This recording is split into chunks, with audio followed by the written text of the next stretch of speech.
Hey guys, welcome back to another First Impressions. Today we are doing another Lowa ATR trail run shoe. We are doing the Lowa Fortux here. The Lowa Fortux is their max cushion shoe out of the three shoes that they're doing here. So one of the big things about this shoe is I actually really like this because it has a fairly simple construction, which generally tends to be my preference.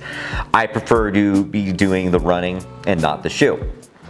So for those of you that are looking for your ultra distance shoe and you are looking for another shoe in that closet, or if you are trying to change it up a little bit, you're interested to see what else is out there, this is a great shoe to consider. I know the max cushion category has blown up tremendously over the last 6 and 7 years. So I like this shoe a lot because it's not hyper cushion. You're not jumping on these giant pillows. You still can feel the trail underfoot. This is actually starting you off at a 32.5mm stack height with a 6mm drop. So you're getting good cushion, but not so much that you still can't feel the trail. I still like to be able to sense the trail underfoot. When I can't do that, it makes it harder for me to run, and I'm more likely to catch things and roll my ankle. So I still like being able to sense a little bit of what the trail's doing underfoot without me always having to just use my eyes, because trail running isn't just visual, it goes off of your nerves and your muscles and how you're sensing the trail through your feet. So that's what's really important to me about a trail runner, is it's not so thick or so protected that you can't feel what's going on underfoot most of the time. That being said, this is using a single EVA midsole. It does not have their carbon reinforced plate like the Fortux and the Amplux does. It's thick enough that you really don't need it, but again, not so thick that you can't sense what the trail is doing underfoot. The other difference between these two shoes and this shoe is this has a rocker inspired midsole. So it has more roll to it in it than the other two. So you're getting a lot more natural roll in this shoe. You still have a very nice flat contact point underfoot there, which is really gonna help with you when it comes to grip, especially going downhill. A lot of times when you have a really rockered shoe, it actually can take away from the traction of your shoe, and then they give you longer lugs, which can tend to actually wear out quicker sometimes. So this has a rocker inspired midsole and outsole, but not so much that it actually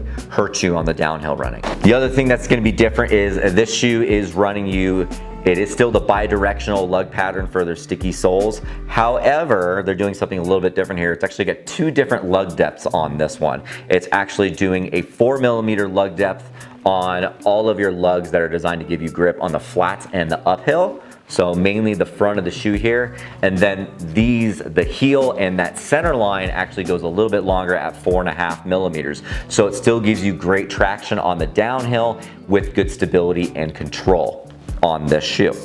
They're still using that Reptic Sport upper nylon fabric in this shoe, which again, I actually really like this material. It's actually thinner than a lot of trail runners out there, but it is really durable. I haven't really seen any of the PU that's been wrapping the upper, the polyurethane in any of these shoes start to degrade, wear off in any way, shape, or form.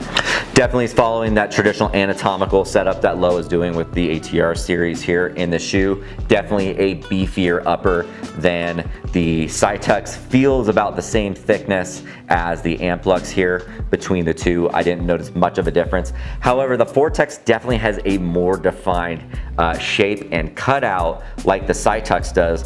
Even though it's the same anatomical ankle lines, the shape is definitely more rounded on the Amplux here. These have a little bit more shape, almost like they square them off a little bit more and give your ankles a little bit more room in the Fortux and the Fortux here. So we'll see how that does when we actually take these out on that run. Definitely still have those laser etched cutouts in the bottom to help reduce weight where you don't need it.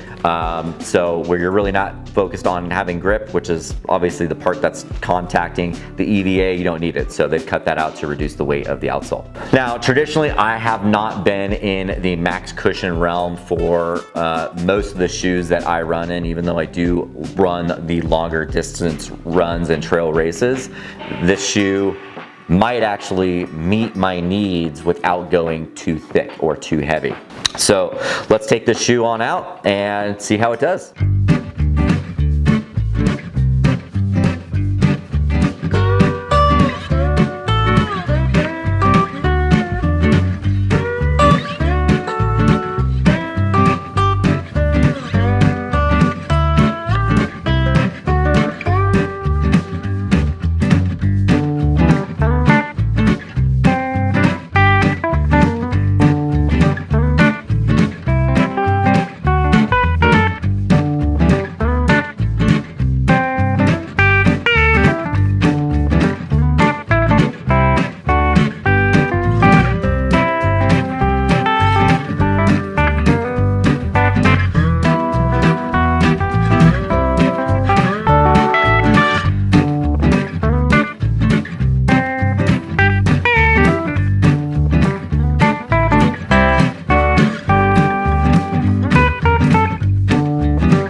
right, guys, I am back from running in this shoe. Now, I've actually put about 100 miles in this shoe already, and one of the reasons is I really liked this shoe. And as I'm getting back into shape to doing these longer runs and races and ultras again, I definitely am looking for a shoe that can meet that need. So I put a lot of mileage in this shoe in a short period of time. That being said, it is the widest of these three shoes. It definitely has the most interior volume, and I have a little bit of a narrow foot compared to most others out there, it being about a C width. So I was a little worried about how this shoe is going to perform and fit on my foot for this type of shoe. So, and honestly, it actually did a lot better than I expected. I wasn't surprised that I still had a bit of room in there. I am not running with any arch supports or insoles in these shoes yet. However, I may do that at some point here soon. One of the main things that I did notice in the shoe was, yes, I did have to run that heel lock using that extra eyelet in the shoe, and I'm always happy they have it.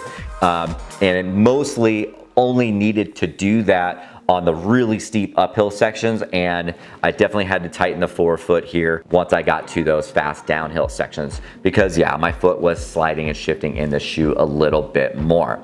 Now, I wear a size 11. I got all of these in a size 11 shoe because I really wanted to see if I needed to actually size up in this shoe or not. So I typically like to have manufacturers send me my true size fit unless I absolutely know for sure that it's gonna be too short to run in or too big, and then I adjust size to accommodate that. Now, especially my foot being narrower, I'd be even more worried about sizing up and having too much room and just not being able to lock in my foot as much. But once I got into this shoe at an 11 and I locked my foot in, it actually felt pretty good.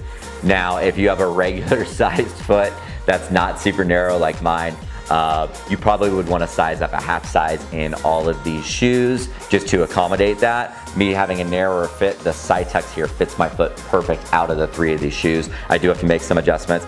I'd be curious to see if I put in a light arch support, something like a Superfoot Carbon or something like that in this shoe, if it actually would shorten my footbed length and actually increase the volume, which is typically what a good arch support will do for me in this situation.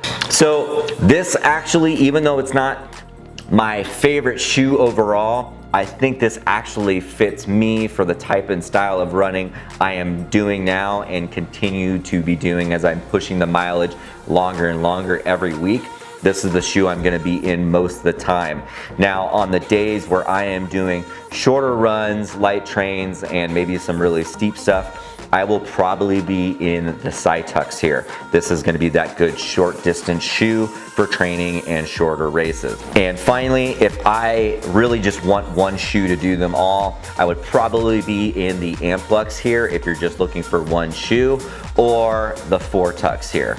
This is probably gonna be too minimalist for the majority of trail runners out there that are looking for a lot of cushion and protection for the foot. However, if you are somebody like me that loves the minimalist shoes and wish there were more options out there, I would definitely shortlist the Fortux here. So that's the Fortux. This is a great ultra shoe if you're looking for something out there that isn't so thick that you can't sense the trail underfoot and you like to have a little bit of trail feel.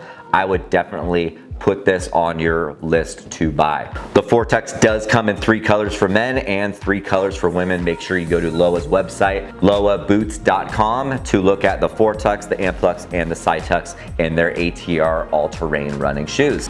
Thank you again for watching. Please don't forget to like this video, subscribe if you haven't already. Join me on the trails, become my trail buddy, and you and I can get dirty together.